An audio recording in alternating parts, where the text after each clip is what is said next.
I'm Ken Swanson, builder, talk show host, ham radio operator, call sign KS8CTR, member of the Shasta Tehama Amateur Radio Emergency Service, former president of the Shasta County Fire Safe Council. I made this video to speak about disaster awareness because in our nation we've had a lot of disasters in the last couple of generations. But I've got an interesting solution to a national disaster awareness program. In our country, we have an infrastructure for such a program in place, yet untapped and unused. A vast resource of like-minded Americans ready to educate, entertain, and respond to any incident, anywhere, at any time. And I'm not just talking about first responders. We have organizations in the private sector, such as the chambers of commerce, builders exchanges, trade schools, insurance companies, and the like, big corporations already involved in recovery as well as the building industry, along with resources on the internet. All we have to do is generate a hub to bring them all together. That hub is what I present to you today. The technology that I referred to is social media of every kind, technology at our very fingertips. Access to this technology is a powerful tool for interoperability of our nation before any incident occurs. This is a better way. Simply talking to the people. Anyone in any organization, anywhere, can simply talk to the people. No hotel or flight bookings, no driving, no out-of-pocket expense. Just a phone call or an email from home, office, or even on the street. Think about it. You or any educator, official, or dignitary using a national forum to speak to constituents about disaster preparedness, mitigation, response, or cleanup and rebuilding in real time, live, not to mention free. So what's my answer to disaster awareness? Live, interactive construction talk radio. That's right. Live radio with hundreds of radio stations all across America with the builders to broadcast from their own communities. Take a look around you right now. Seriously, look around you. From the infrastructure under your feet to the walls around you to the ceiling and everything above. Everything that it took to build your surroundings are comprised of hundreds of thousands of individual components.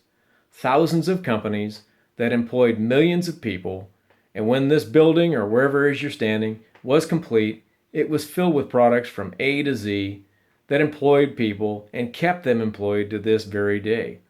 The point is, the building industry is supposed to be 1/3 our nation's GDP. I don't think it is now, but we can rebuild that statistic again. So why the building industry on live radio? First, let's talk about what is not disaster awareness. You're at home, you're watching the evening news, TV broadcaster comes on, tells of a natural disaster that wiped out a community, killed scores of citizens, widespread disaster. Nobody knows what to do, where to turn. The phone system is down, the cell towers are down, the lines that could be open are clogged with frightened citizens. Every first responder is heading to the scene while trying to navigate through a clogged traffic of evacuees. It's a typical broadcast for generation. Is this disaster awareness?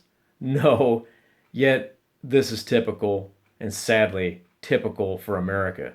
Do we keep doing this or should we consider something else? Let's talk about something else. A disaster awareness segment on a live construction talk radio show. See, the building industry is part of the big three: food, clothing, shelter. And what is most Americans' primary investment? It's their shelter. And since awareness means preparation mitigation for disaster, we are talking about shelter.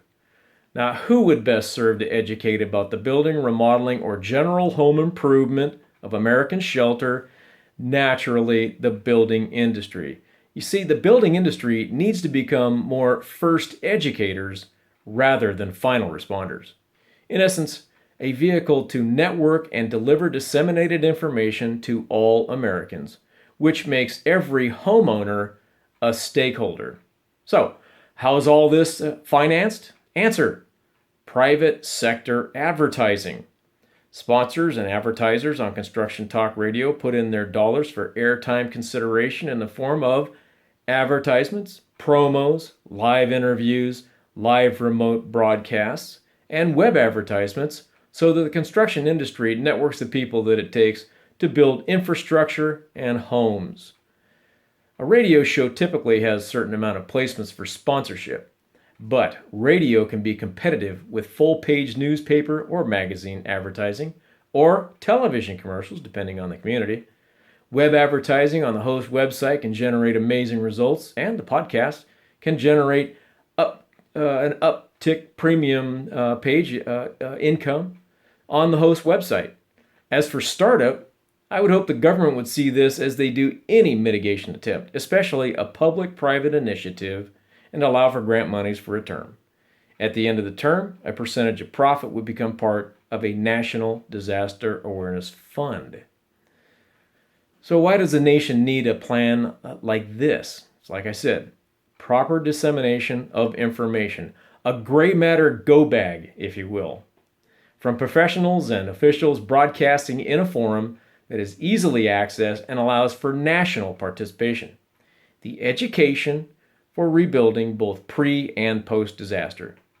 And when the disasters do come, the people in the listening audience have become conditioned to realize that these are the trusted community members who care enough to educate and to entertain and inform, therefore being able to network any disaster cleanup and rebuilding without having to guess who to call, long after the media and first responders have left. Think of it, a network of officials, contractors, disaster companies, suppliers, and the entire general public coming together for pre- and post-disaster services, whether it be FEMA, SBA, or anybody in any of the disaster guidebooks who want to call into a construction talk show and discuss disaster awareness or post-disaster service and tout their own website, or book, or TV show, or blog, or whatever. I'd like you to think of something else. Eyes and ears. Builders are always in the field, not so much inside an office somewhere. They are the perfect stakeholder to be in the wildland-urban interface watching, especially if that person is a ham radio operator or an accredited state or community volunteer. So how would this type of plan employ people? We know that in order to build a nation, we must build people. And giving them the incentives to invest in themselves and their primary investments, their homes, means that equity for the homeowner is equity for America. It is said in the construction industry that when somebody builds or remodels a home, they are simply exchanging cash for equity. And in order to do any construction project means that people must be employed because construction is not a one-monkey operation. And when people buy construction materials and related materials, they are putting people to work in factories and so on, putting these people to work physically. And the trickle-down effect means that people are put to work from planning and permits to all forms of suppliers to the very subs and laborers who build a project. That's a whole bunch of employed people. So to summarize, professionals across the country initiate a Saturday talk show at their local radio stations. Call-ins regarding home improvement make the shows fun, interesting, and educational. Every show showcases some form of home improvement subject and produces a disaster awareness segment in real time, live. The radio shows stream and are networked to a national disaster awareness program. The shows are sponsored by local contractors and construction suppliers and others. The awareness segments are open to officials and other testimonies for the benefit of disaster awareness or cleanup and rebuilding post-disaster. The shows are then archived for podcast on local website as well as a national disaster awareness database, which in my opinion could reap monstrous income for the government. During a disaster, talk show hosts preempt airtime at their stations to gather and provide pertinent information needed for informing the public, allowing first responders to do their jobs more effectively. Also to allow for Red Cross, Salvation Army, ham radio personnel, and others to network satellite location information, etc., in real time. expediting communications and post-disaster cleanup and rebuilding efforts. Again, long after television crews and first responders have finished. Connecting people and keeping them connected. You see, everything changes, but one of the things that'll never change is connecting people. That's why Facebook and Twitter are so huge. In doing so, the nature of the industry would provide for mitigation for insurance fraud, unscrupulous individuals infiltrating, and other scams. When a crisis is over and a community does not need the services, the radio broadcast goes back to sustainable normal operations, but allows for questioning and networking for rebuilding process, however long it takes. It's all show content, and the people are fascinated by it.